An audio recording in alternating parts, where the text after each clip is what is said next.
Okay, so welcome to the next video on our controlling our purchasing process. In this video, we're going to talk about how we start to select our purveyors or our suppliers.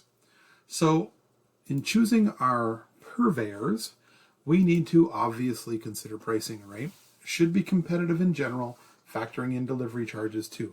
Now you'll find with most major suppliers, i.e. a Cisco, a GFS, any of those types, you're going to find individual fluctuations on specific ingredients in pricing, but as a whole, the pricing is very similar, right?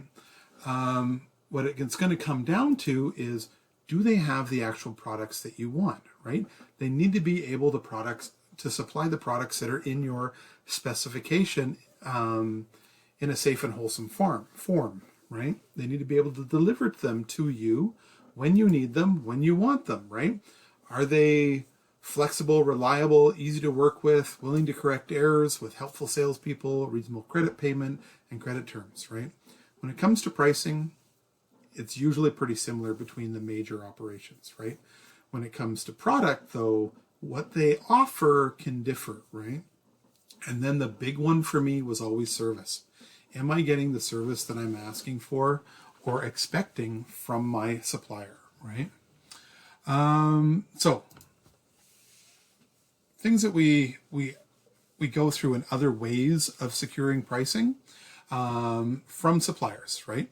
So the first one is something we call open bidding. So what we would do in this case is we would complete a list of ingredients that we want to buy and include the product specifications. What types of ingredients, what are our grade, what's our expectation, what's our delivery schedule, when do we expect to get this stuff? And we would go to 3 or 4 suppliers and say, hey guys, give me your pricing. And everybody knows what everybody else's pricing is in an open bidding situation, right?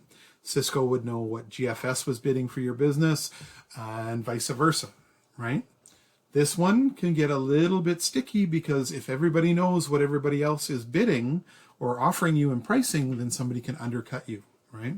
Now, that's not a bad thing, right? It's going to lower your prices, but just remember, the prices that they have are set for a reason, and if they're dropping their prices, you may be losing something. You may be losing a service or frequency of services in order to get that pricing, right?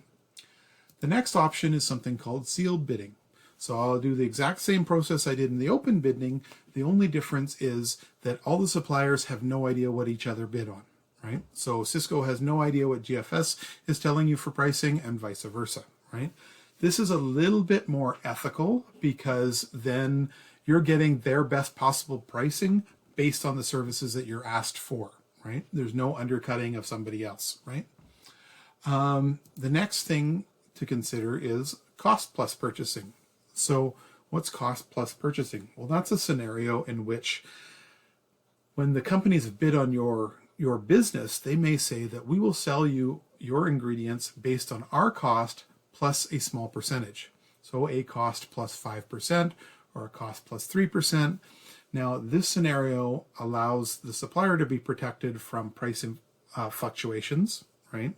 The price of beef goes up, they're not selling it to you for less than what they're paying it for, and it's a little bit more fair, right? The costs are added onto you. You, on your side, it's a consistent pricing, right? And generally, this is better pricing because the supplier is going to protect themselves in regular bidding on your product by giving you more than just that 5% or 3% or your cost plus, right?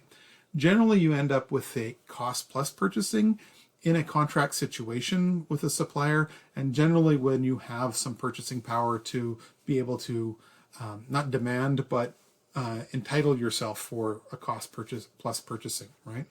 I had that when I was part of chains or when I was part of a buying group where we had a couple of different hotel companies come together and pool our purchasing power to leverage suppliers to give us better pricing, right? Once you've got all that, you're probably going to enter into a contract. Now, contracts aren't forever, right? Contracts will have a term, a 1 year or 5 year or something like that, in which you agree to pay, say, a cost plus 5%, and they agree to give you that, right? Now there's a certain amount of sharing of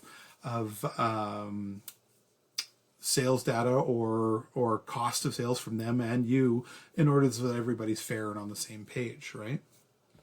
But generally you enter into a contract, and this contract can also have things in it like, okay, if we say we're going to buy 80% of our food products from Cisco, for example, right? They'll give us a bonus rebate of X number of dollars, or we will get some sort of reward if we purchase 80% of our product from them, or 90% or 100% or whatever you agree to, right? And then they agree to give you something in return, right? There's plenty of options that come through with contracts, right? It basically protects you and protects your supplier, right? Now, I mentioned I've entered into co-ops, right? And the co-op buying is not, buying from the co-op, right? This is where groups of restaurants or groups of hotels get together and pool their purchasing power.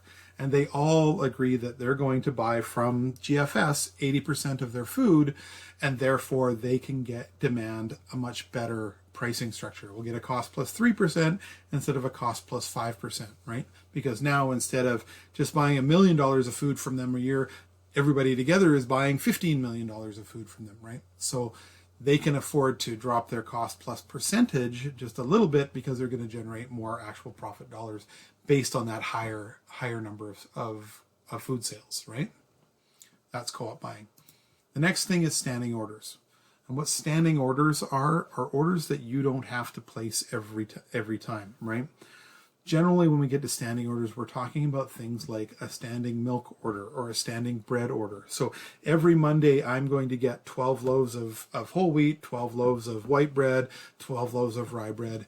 And until I call my supplier and say, hey, I don't want any more, every Monday they're bringing me this, right? So it's a standing order that I can expect to come, whether I've called them and told them to bring it, or I haven't called and told them to change that order, right? So that's what a standing order is. It can be convenient, but you have to be a little bit careful with those because you can end up with too much product if you don't adjust that standing order for a long period of time. Generally, I would have a standing order for bread, and I would adjust it from month to month unless something drastic happened like a pandemic and then we didn't need any bread. Then I would change my standing order to 0, right? But it's not going to change. That order is always going to show up unless you call that supplier and tell them to change that, right? And there would be a certain amount of lead time that you would have agreed upon with your baker or whatever supplier is doing that. The last thing to talk about in here is one-stop shopping. Well, what's one-stop shopping? Well, that's your Cisco or your GFS. They're the company that houses everything from tenderloins to toilet paper, right? Everything you need to run your restaurant, clean your bathrooms, run your dishwasher, have all your food products so that you have one delivery coming each day. You don't have 15 different suppliers, one delivering you all your chemicals, and then one delivering you all your packaging materials, and one delivering you your produce, and one delivering your proteins. And you can, the labor that you can save by having a one-stop shopping is pretty significant, right? Most places are going to operate, like I said, 75 to 80% of their purchasing from a one-stop shop, and then 25 to 20% from local, this farm, this ranch, that sort of thing to augment for special items, right?